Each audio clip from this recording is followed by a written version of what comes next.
Hello friends, তো তোমরা সবাই কেমন আছো? আশা করি ভালো আছো আর আমিও ভালো আছি। তো এটা হলো কার্তিক পুজোর পরের দিন। এখানে দেখো সবাই সবজি কাটছে আর মা ওইখানে রান্না করছিল।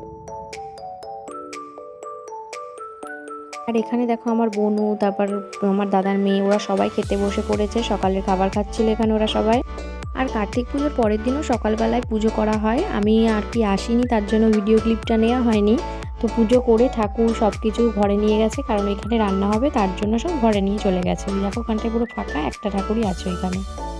আর দেখো এতক্ষণ মা রান্না করছিল, এখন একটু ছোটো কাকা গিয়ে হেল্প করে দিচ্ছিল মাকে। আর এখানে পিসি বেগুনগুলো ভেজে নিচ্ছিল। তো দুদিকেই রান্না হচ্ছিল। আর এখানে মা পনির রান্নার জন্য আলুগুলো ভেজে নিচ্ছিল। তো তোমরা ভিডিওটা স্কিপ না করে পুরো ভিডিওটা দেখতে থাকো।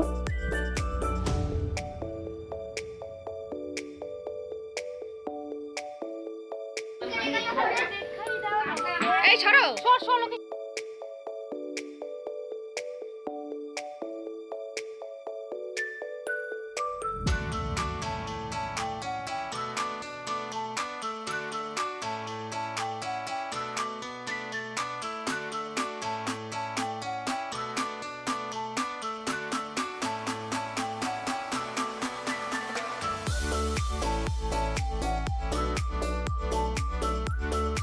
আর এই হলো সব থেকে বজ্জাত মেয়ে। এই সব সময় কাজের মাঝখানে এসে একটা কাজও তো করবে না, উল্টে কাজ বাড়িয়ে দিয়ে যাবে। দেখো এখানে সে কেমন সবজিগুলো ঘাটাঘাটি করছে।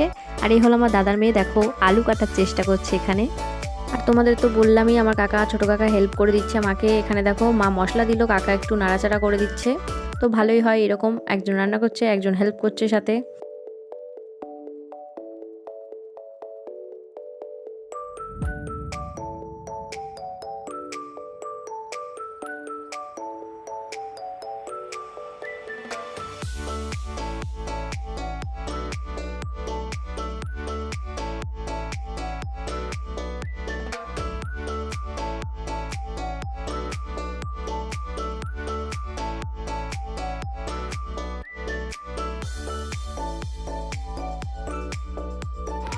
আর এখানে দেখো এই কার্তিক পুজোর আগে এই ধান গাছগুলো এখানে লাগিয়ে দেওয়া হয়। এটাকে ঠাম্মা বলছিল আলা বলা হয়।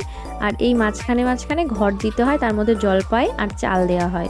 আর এইখান থেকে কটা চাল, সব চালগুলো ঢেলে নেওয়া হয়। আর হাঁড়ির যে কলসিগুলো থাকে ওইখান থেকে সব চাল ঢেলে তারপর ওটা দিয়ে আর কি ফেনা ভাতটা রান্না করা হয় বরের হাঁড়ির চালের। আমরা ছোটোবেলায় এই ঘটগুলোর মাথায় দড়ি বেঁধে পুকুরের মধ্যে ফেলে অনেক খেলা করেছি, খুব মনে পড়ে সেই ছোটোবেলার কথাগুলো। আর এখানে যে তোমরা চালগুলো দেখতে পাচ্ছ, কার্তিক ঠাকুরের সামনে যে কলসিগুলো দেওয়া ছিল ওর মধ্যে এই চাল, বেগুন, এই সবজিগুলো ছিল। তো ঠাম্মা আমাকে বলেছে এইটা মানে এটা যেটা রান্না হচ্ছে এটাকে নাকি বরের হাঁড়ির চাল বলে, এটা দিয়ে আর কি ফেনা ভাত রান্না করতে হয়। এটাই কার্তিক পুজোর মেন প্রসাদ হিসাবে দেওয়া হয়। আর তার সাথে ভাত, তরকারি সব কিছু থাকে, কিন্তু এই বরের হাঁড়ির চালটাই মেন প্রসাদ। এখানে ফেনা ভাত রান্না করা হবে।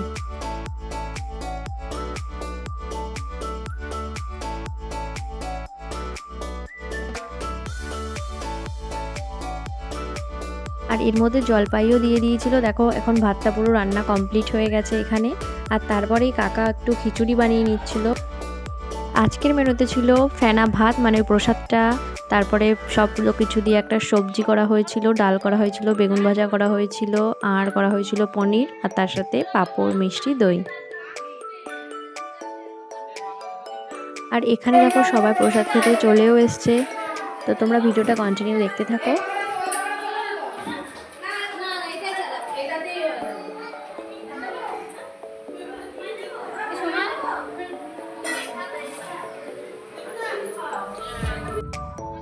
কি রান্না হচ্ছে? এদিকে ভিতরে সবাই খাওয়া দাওয়া করছে। আর আমার সব থেকে ছোট বোনু এখানে এসে দেখো সবার জন্য লুচি বেলছে, লুচি বানাচ্ছে। তো ভালোই, দেখো ভালোই বেলছে। তার উপর আবার এটা কি করছে বুঝতে পারলাম না আমি। ওর হাতের ফুলের স্পেশাল লুচি খাবে আজকে সবাই। আর এখানে দেখছি একা একা ঘরে এসে এই ঝুড়িটা উঠিয়ে মিষ্টি খাওয়ার জন্য বসে পড়েছে। কি খাবে? মিষ্টি। লাল, হ্যাঁ লালটা খাও। তুমি সাদাটা খাবে? ঠিক আছে, ঢেকে রাখো। রাখো, হচ্ছে না। হ্যাঁ এই তো, এই এই এই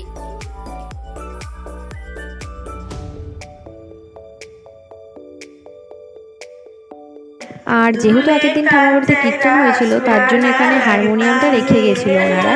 তো এই হারমোনিয়ামটা দেখে আমার বৌদি আর নিজেকে কন্ট্রোল না করতে পেরে এখানে গান শুরু করে দিয়েছে। তো একে একে সবাই এখানে গান করেছে। তো এই ভিডিও ক্লিপ না নিলে আমি খুব বড় মিস করে ফেলতাম। তো আমি কেন একা দেখবো, তোমরাও দেখতে থাকো। ঠাম্মা তুমি গান শেখাও না? ভালোই হচ্ছে, খেরুপাড়ের মেয়েরা।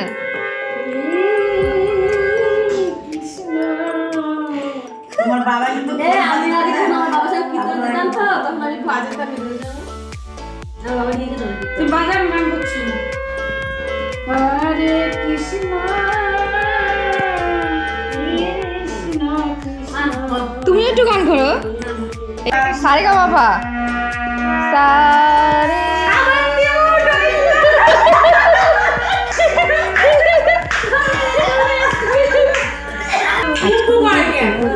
ভিডিওটা কেমন লাগলো অবশ্যই জানাবে, আর ভালো লাগলে লাইক কমেন্ট করে দেবে, আর চ্যানেলটাকে সাবস্ক্রাইব করে দেবে। টাটা।